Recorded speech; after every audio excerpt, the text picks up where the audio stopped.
You may be seated.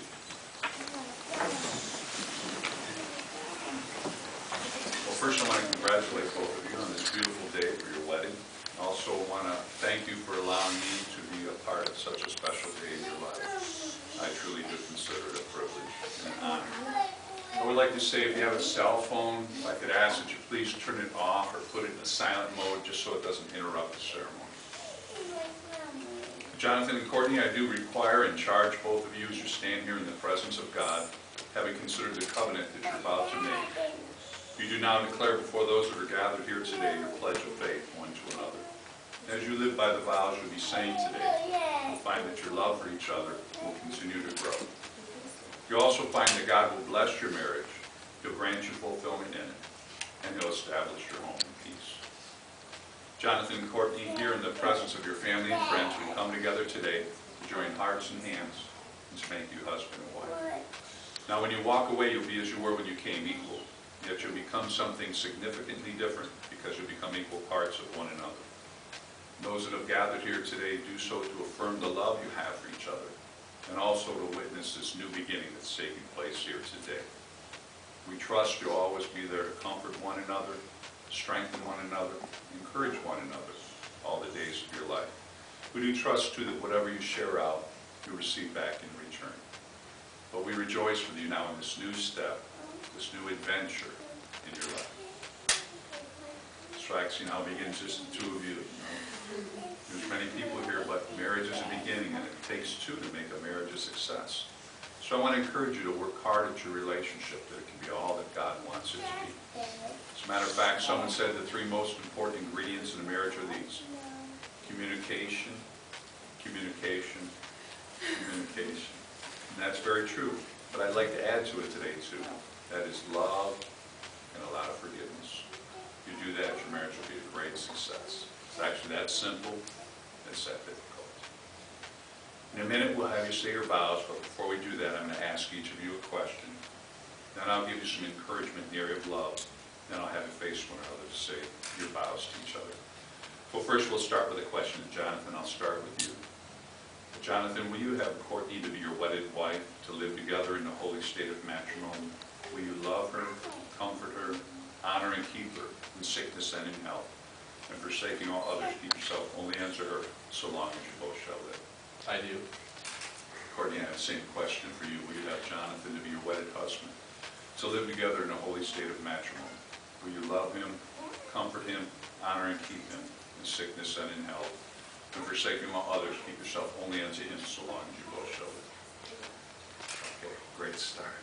Let me give you a little encouragement in the area of love, and then we'll have you face one another to say your vows. Because really, if a marriage is to last, it should be built on a strong and lasting foundation of love. We have a description of that love given to us. And it tells us what it is and how it behaves. I'd like to read that to you now if I could. It says, if I speak with the tongues of men and of angels, if I have not love, I'm nothing but noise.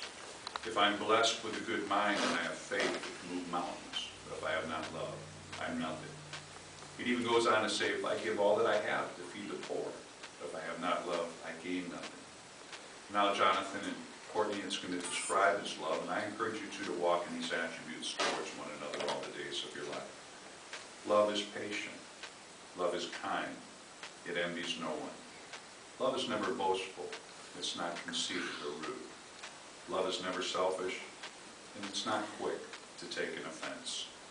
Love keeps no scores of the wrongs, and it doesn't gloat over the sins or mistakes of the other person, but rather love rejoices when truth prevails.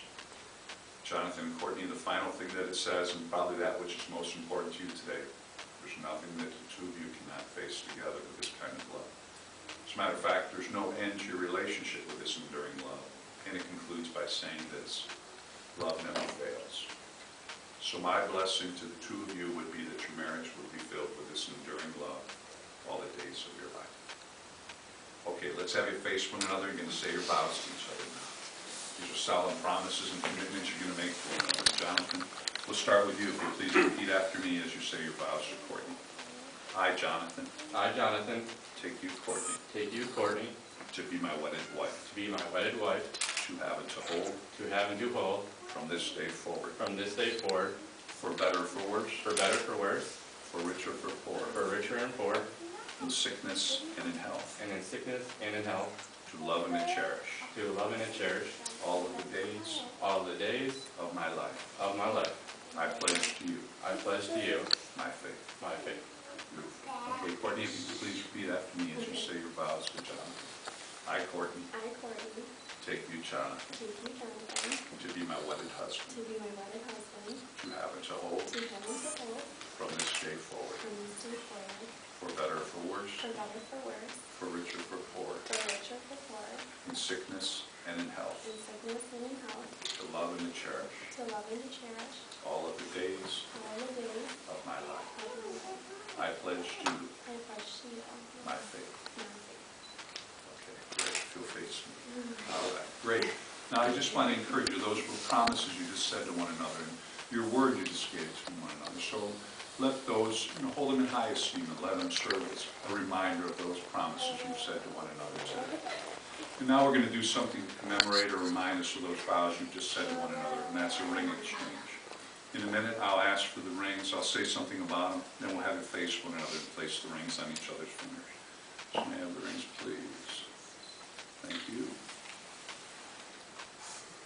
Thank you. Jonathan and Courtney, you've now shared promises in our presence, which were those vows you just said to one another.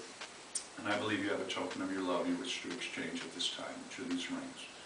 The rings that you're about to exchange are also symbolic, and I'd like to share the symbolism with you. These rings are made out of a precious metal. And really that's a symbol of everything that is pure and everything that is good. These rings are also never-ending circles. That's an indication of eternity.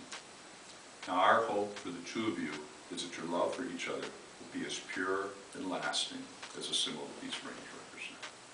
Okay, let's have you face one another. We're going to place the rings on each other's fingers and say some words. So Jonathan, take these rings, and as you're placing them on Courtney's finger, if you please repeat after me as you say these words to her and slip it on her finger there.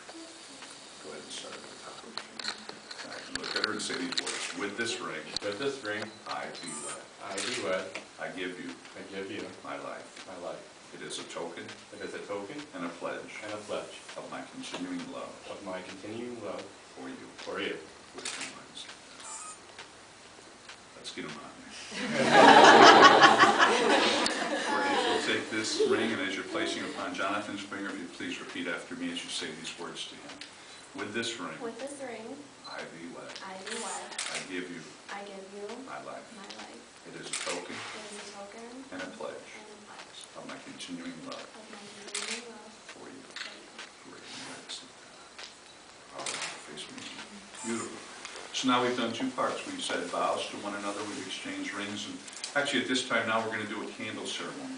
And behind me there's 3 candles. The 2 outside candles are lit. That represents each of you. In a minute I'll step down and you 2 step up. Take the 2 outside candles and then together light the candle in the middle. And what this represents is what's taking place here today. It's you 2 becoming one and your lives being wonderfully blended together. Then once you're done, if you'll step back down, we'll continue on with the sermon.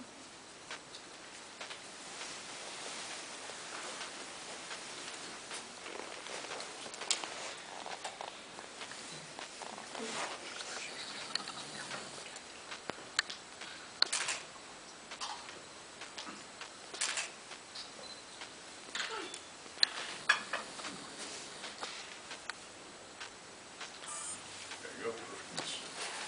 Don't blow out that middle. Excuse me, I need to get a dress.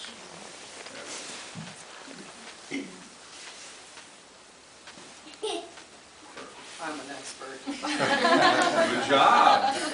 All right, and I'd like to say something about what you just did, because I find this significant. The 2 flames were individual flames, just again, as you 2 were 2 separate individuals, but when those 2 flames came together, they became one. And again, it's a representation of what's taking place here today, which you 2 becoming one. And actually, that's the point we're at in this ceremony. For as much as Jonathan and Courtney have consented together here today in holy wedlock, you witness the same before God and your family and your friends. You've given your pledge of faith one to another here today. You've declared that by the